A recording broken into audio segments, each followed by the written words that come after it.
Hello students, I welcome you all to the course Wireless and Mobile Networks. This is Kalyani Pawar from Information Technology Department and I will be explaining you all the topic WiMAX technology.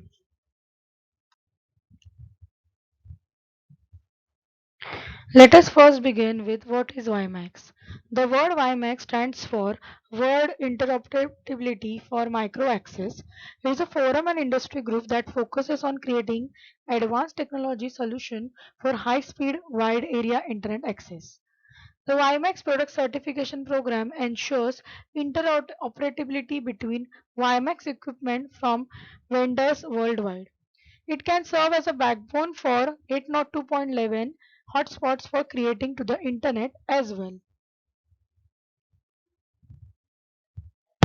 Alternatively, it can also connect different mobile devices such as laptops and handsets directly to the WiMAX base stations. The mobile devices which are connected directly can achieve a range of up to 4 to 6 miles. There are basically two types of WiMAX. First is fixed WiMAX, also known as IEEE 802.16d, invented in the year 2004, and mobile WiMAX IEEE 802.16e, invented in the year 2005. Fixed WiMAX is a point to multipoint technology, whereas mobile WiMAX is a multipoint to multipoint technology which is similar to that of the cellular infrastructure. As we had seen it in the GSM infrastructure, it is similar to that.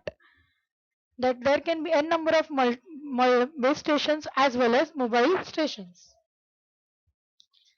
Let us now look at the WiMAX building blocks. A WiMAX system consists of two major parts. First is a WiMAX base station and second is a WiMAX receiver. WiMAX base station. It consists of indoor electronics and a WiMAX tower which is similar to a concept which we had used in the cell phone tower. So it is similar to the base station which we have used in the GSM. A WiMAX base station can provide a coverage to a very large area, providing a radius of up to 6 miles. Any wireless device within the coverage area would be able to access the internet. The WiMAX base stations also use the MAC layer, which is defined in the standard as a common interface to make the networks interoperable and would allocate uplink and downlink bandwidth to the subscribers according to their needs on an essential real-time basis. Each base station provides wireless coverage over an area called a cell. Theoretically, the maximum radius of the cell is 50 km or 30 miles. However, practical considerations limit it to about 10 kilometers or 6 miles. Next, we will see the WiMAX receiver. A WiMAX receiver may have a separate antenna, or it could be also like a standalone box or PCCIA card which is sitting on your laptop or a computer or any other device which we generally use in our machines. It is also referred as a customer premise equipment CPE. So WiMAX base station is similar to accessing a wireless access point in a Wi-Fi network, but the coverage is greater. So the coverage of the WiMAX is very larger than the coverage of the Wi-Fi. Yes, let us have a look at this WiMAX tower. So this towers are also known as base stations, and in the other figure we can see the WiMAX receiver and the WiMAX card. Next we will learn about the WiMAX physical layer, also known as PHY. For the bands in 10 to 66 GHz range, 802.16 defines one interface called as wireless MAN SC. For 2 to 11 GHz, that is both licensed and unlicensed, we have wireless MAN SC, that is single carrier modulation, wireless MAN OFDM, that is a 256 carrier OFDM with access to the different stations using TDMA technology, that is time division multiple access, wireless MAN OFDM 2048 carrier OFDM by assigning subset of carriers to individual station. WiMAX physical layer features also include adaptive modulation and coding and hybrid automatic repeat request and channel quality indicator channel, that is CQICH, which is a feedback channel. All these features provide a robust link adoption in the mobile environment at a vehicular speeds in excess of 120 km per hour. Next is the WiMAX Medium Access Control MAC. There is a scheduling algorithm for a service to each base station. So this algorithm is robust and it is not affected by overloading and over subscription. Each subscriber station need to compete for media only one. That is, every station will have a one entry. Then the WiMAX base station will provide a time slot to this subscriber station, which may increase or decrease depending on their need. WiMAX supports different transport technologies such as IP version 4, IP version 6, and Ethernet.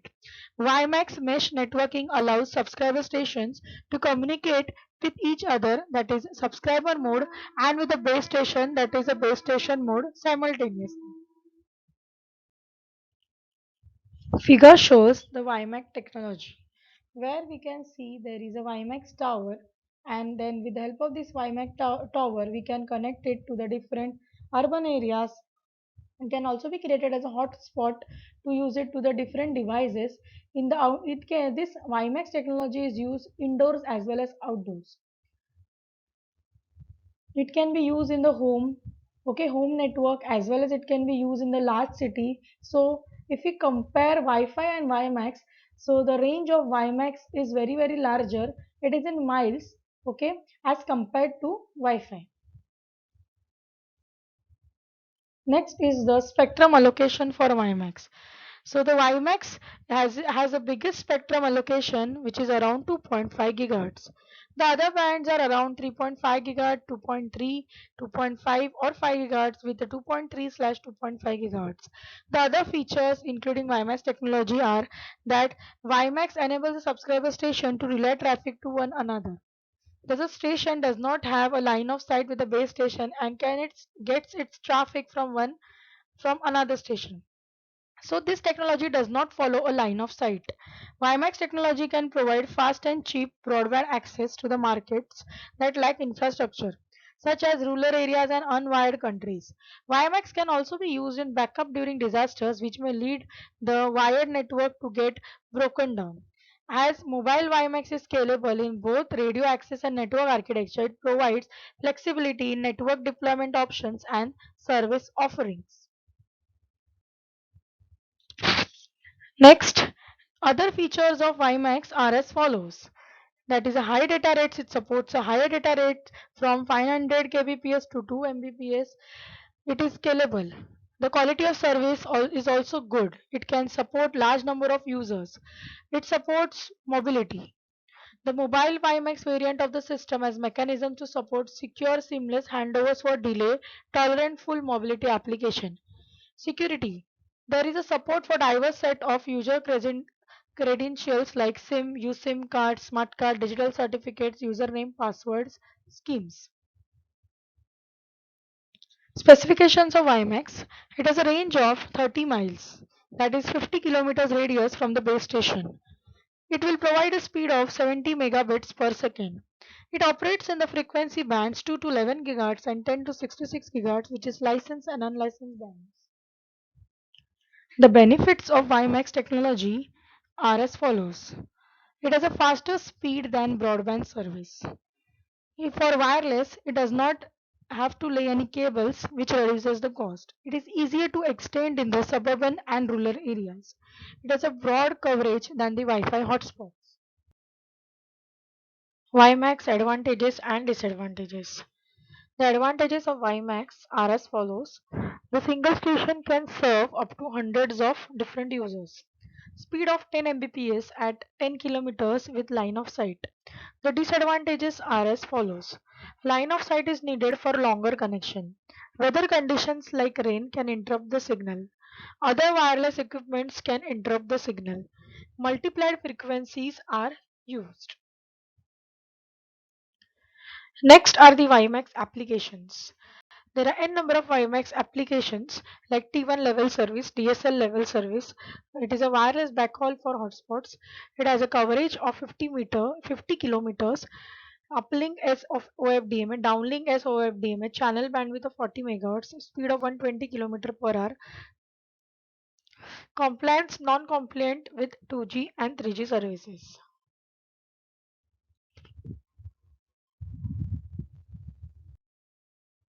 Next is the comparison of different WiMAX standards. So 802.16, 16A and 802.16E. The comparisons here are made on the parameters of spectrum, configuration, bitrate, modulation techniques, mobility, channel, bandwidth, typical cell radius and the completion of the year. Yes, students, kindly go through this comparison. As you can see over here, the spectrum for 802.16 is 10 to 66 gigahertz, for 802.16A is 2 to 11 gigahertz, and 802.16E is greater than 6 gigahertz. So if we look at this comparison, that is 802.16E standard as the highest parameters across all the three. This is a diagram for WiMAX technology, where we can see how the WiMAX technology works with the cell tower, as well as the different creating different Wi-Fi hotspots, as well as connecting it to the different cell phone users, PDAs, etc. So if we compare this technology with other technologies, we are comparing, while comparing we can see that it is providing WiMAX is having the highest speed. The coverage of WiMAX is very large as compared to all the different technologies, and the advantage of this technology is also very high. The speed and range is much better as compared to this other various technologies like Wi-Fi, mobile Fi and 3G. Yes, thank you.